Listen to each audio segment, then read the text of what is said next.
বুদ্ধিটা করা, মানে তাদেরকে তো ঘাস খাওয়াতে হবে ভেতরে। আল্লাহ পাক হচ্ছে, বৃষ্টি হচ্ছে এক প্রকার নেয়ামত, সবারই যদি উপকার হয়, আমার একটু ওখান থেকে ক্ষতি হলেও কোনো সমস্যা নেই।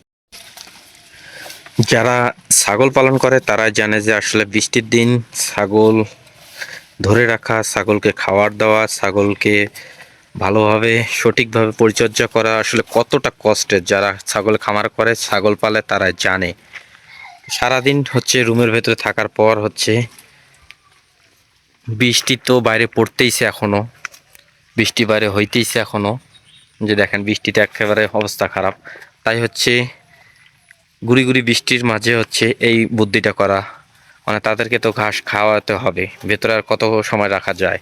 তাই চিন্তা করলাম হচ্ছে এই বুদ্ধিটা করা। তো যাদের ছাগল আছে তারা অবশ্যই এইভাবে বুদ্ধি করে, বাইরে যদি উঁচু জায়গা থাকে বা এরকম কাঠ টাট থাকে, কাঠের উপরে রেখে দিতে পারেন আপনারা এই বুদ্ধি করে।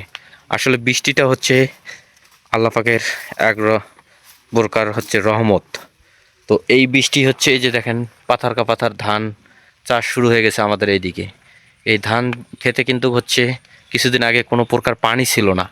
এই পানি না থাকার কারণে হচ্ছে অনেকে হচ্ছে সেচ দেওয়ার জন্য হচ্ছে মোটর থেকে পানি নিচ্ছে, শ্যালো থেকে পানি নিচ্ছে, আগাছা মারার জন্য হচ্ছে ওষুধ, কীটনাশক, সার এ ধরনের আর কি, ধানকে প্রস্তুত করার জন্য হচ্ছে এই সমস্ত জিনিস দেওয়ার জন্য হচ্ছে পানি সেচ ক্রয় করতেছে, পানি দিতেছে।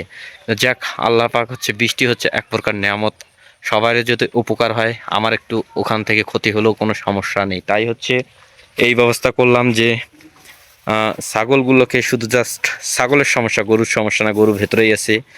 ছাগলের সমস্যা হচ্ছে, ছাগলের জন্য তাদেরকে হচ্ছে এই বুদ্ধি করা হয়েছে বর্তমানে।